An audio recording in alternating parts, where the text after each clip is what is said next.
Hoje eu vou falar de 3 comportamentos ou ações comuns que atrapalham o seu relacionamento amoroso no dia a dia. Fica aqui comigo.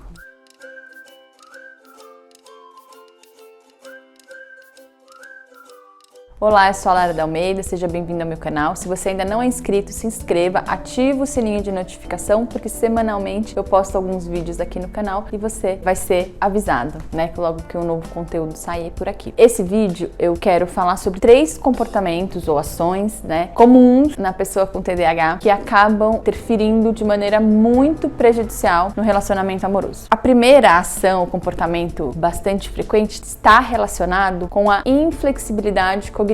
Depois eu quero fazer um vídeo específico sobre isso para vocês. Mas enfim, a inflexibilidade cognitiva, ela pode ser explicada de uma maneira bem simples para você aqui, com aquele pensamento 8 ou 80, tudo ou nada. Então, por exemplo, você tá na relação com seu parceiro, com a sua parceira, e aí você planejou uma viagem, né, mentalmente. Eu quero fazer essa viagem, vamos ver, quero ir para esse lugar. Aí quando você começa a pesquisar com o parceiro, aquele hotel que você gostaria não tinha, aquele lugar que você gostaria de visitar não dá, enfim, qualquer coisa que você tinha planejado mentalmente, na vida real não acontece da forma como você imaginava. E aí é muito comum que a reação seja, então se não tem esse restaurante, se não é possível esse passeio, se não é possível esse hotel, não vamos mais. Ou vamos sair para jantar, vamos comer em algum lugar, o restaurante, a lanchonete que você quer não é possível, então não vamos mais. Então esses pensamentos são pensamentos que se colocam dessa forma rígida, né? Ou seja, de ter uma rigidez. Ou seja, ou é daquela maneira com que eu tinha imaginado ou planejado mentalmente, ainda não tinha planejado de maneira real e concreta, ou é daquela forma como eu imaginava, ou não serve, ou eu não quero, né? Então, por exemplo, imagina você combinar uma saída para comer ou para num lugar para se divertir, enfim, ter programado algo com seu parceiro, com sua parceira, com sua família, e aí o que você gostaria, aquele local, aquele restaurante, aquele show, enfim, aquele espaço que você costuma ir, naquele momento não está disponível, então você não quer mais nada. Então é sempre esses pensamentos relacionados a essa visão de tudo ou nada, 8 ou 80. Esse tipo de pensamento, ele vai influenciar muito nas relações. Então é muito comum que nós trabalhemos com os pacientes, né, quando a gente vai falar da psicoterapia,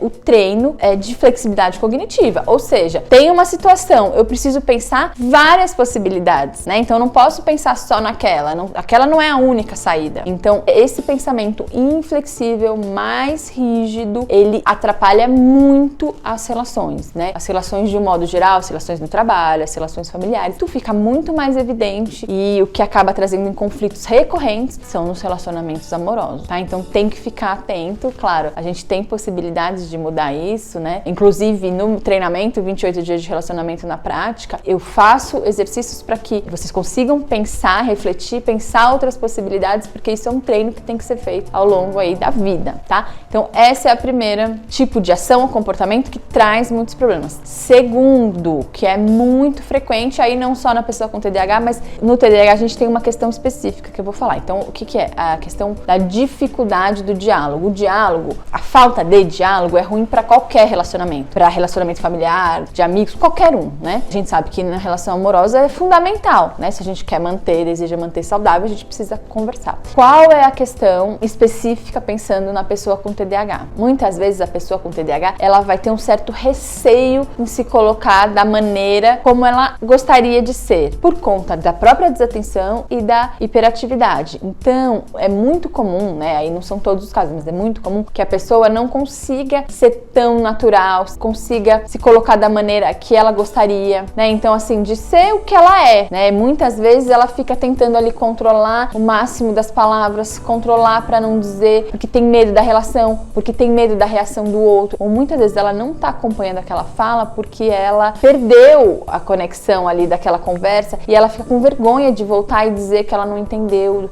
que não conseguiu acompanhar ali o que ela tava falando, que ela se distraiu. Então é muito comum que a pessoa com TDAH não consiga dizer pro parceiro exatamente coisas que ela gostaria, ou perguntar de novo o que ela gostaria, que ela perdeu a informação, ou ela fica tão preocupada em controlar os sintomas da própria própria agitação, pode ser agitação mental, agitação motora, que ela não consegue manter um diálogo adequado. Fica muito difícil. E aí ela não diz, muitas vezes ela concorda com muita coisa. E ela tá concordando, às vezes ela nem ouviu muito bem, ela perdeu aquela informação ou o conteúdo como um todo, e ela concorda para não ter que repetir, para que aquilo não vire um conflito, enfim. Mas eu preciso dizer que o diálogo é fundamental, então precisa, né, você que tá me ouvindo, se você acaba cometendo esse tipo de comportamento porque quer evitar um conflito maior, saiba que a longo prazo vai ser muito difícil, vai ser mais complicado. Então é importante que você consiga dizer e apontar na relação isso quando acontece. Então assim,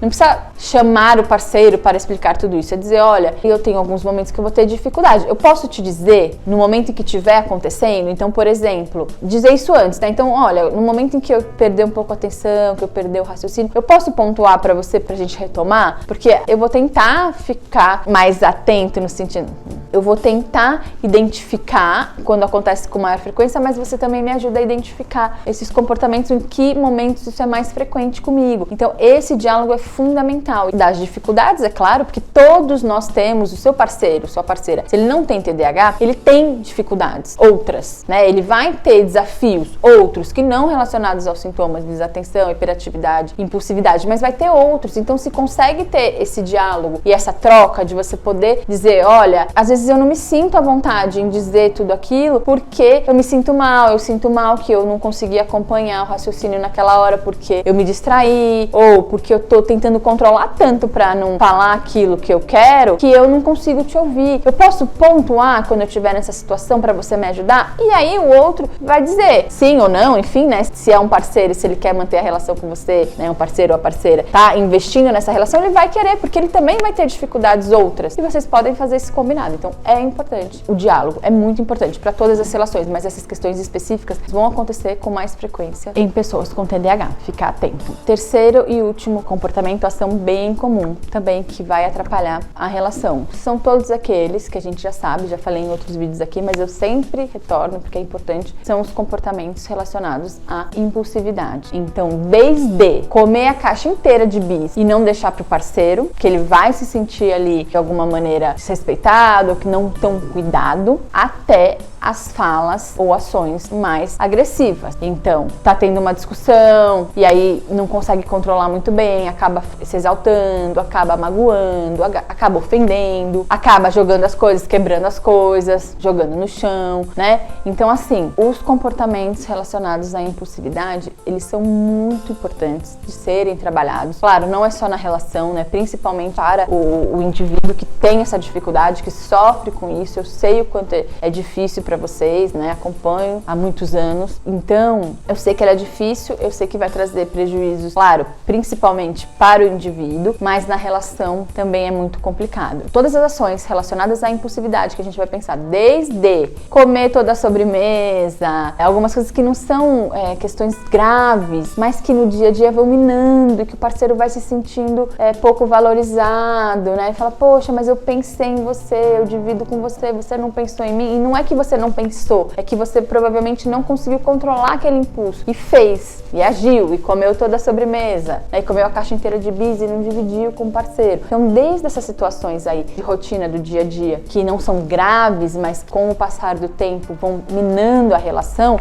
até aquelas questões mais graves relacionadas à violência, por exemplo, né? Que pode acontecer, tá? Então, esses são 3 comportamentos e ações aí. Tentei trazer exemplos para vocês que vão minar o seu relacionamento, então que precisa ficar muito atento no dia a dia e que precisa ser conversado com o parceiro, com a parceira. Lara, no momento eu não tô em nenhum relacionamento, então tá, isso com seus amigos, com alguém da família que seja bem próximo, para que você identifique cada vez mais e tente estratégias para controlar cada vez mais, tá bom? Se você gostou desse vídeo, deixa seu like e até o próximo.